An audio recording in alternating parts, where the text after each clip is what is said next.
this is what we're up to today. No, I haven't jumped ships again.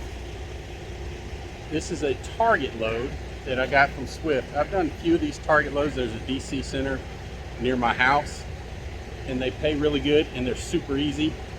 Most of the time, they're just a drop and hook. But this time, picked up a trailer at the DC center, brought it here, live unload, and then take the empty trailer back.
Short to the point video. First full week of being under my own authority. Left the house Monday morning. Got back home Wednesday afternoon. And then left out. This is Friday. Had a load to pick up today, and I'll be back home today, knock on wood. So my gross for the entire week was $4,600.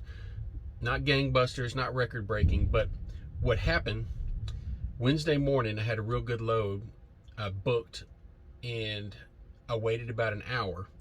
I booked it with a company called TQL, and they're one of the big boys on the block. They have, alongside Schneider and JB Hunt, they probably have the third most loads on the board that I've seen. So I booked a load with them.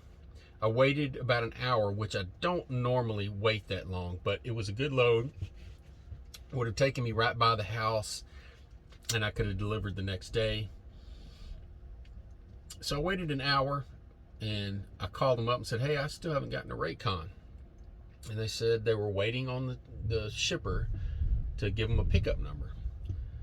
And like I said, I don't normally wait that long for a Ratecon, because without that Ratecon, you can't charge detention, you can't get truck order not used, none of that. You have no recourse without that Ratecon. And so what I normally do is I'll wait about 20-30 minutes. I'll call them back and say, hey, I need a Ratecon pretty quick, or I'm gonna have to move on. And I try to be nice and respectful about it, but it's just business. But it's just for that sole purpose, because if you sit and wait all day, and then at the end of the day they said, oh, sorry, it got canceled, you just wasted your whole day for nothing. So at an hour and 45 minutes, I was about to call him back.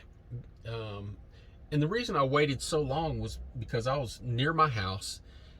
I was about 2 hours away from the house, and I was only about 20 minutes away from the pickup. So either way it went, really didn't matter to me. I was in no hurry. And this week I just, I don't know. I've been really patient this week, knowing that I didn't have to give away a percentage. I don't know if that's it or not, but I felt good this week. So I waited, I was patient, and they called and said the load had been canceled. And immediately I was like, you know what? I'm just going to go to the house. No big deal. So I went on to the house. That was Wednesday. And then I booked this, on the way to the house, I booked this load with Swift. So $4,600 for the week. $4,600. Now, normally, if I was leased on to somewhere, I'd be giving up 20-30%, and that's $1,000 right off the top. But this week, my gross is my gross, and I know I made fun of these other guys, and I even did it myself. Put that big old number up there. I grossed $15,000. Well, that wasn't really your gross. You forgot that you have to give away 30%. But today, my gross is my gross, and so $4,600 on about 2,100 miles. I had one big deadhead in there, about 200 miles to get one of the loads, or that would have looked a lot better also. And I went home. So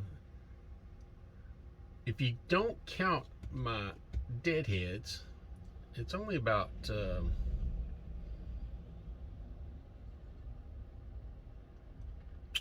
1,500 miles for the week, so not too bad. 4,600 gross. My fuel was about $800, just using round numbers off the top of my head. And then all my little things, insurance, tags, what else? Load boards, all those things. I try to calculate them on a daily basis. So after fuel and all that, I'm probably putting $3,500 in the bank. And then, of course, you got to pay taxes on that, and then some of that's going to go to maintenance also. So not a bad week. Like I said, if I was leased on to somebody, it wouldn't have looked good. It still would have been a good week, but I got that extra $1,000 that's going in my pocket instead of someone else's pocket. So there you go. First full week is in the books, and feels pretty good.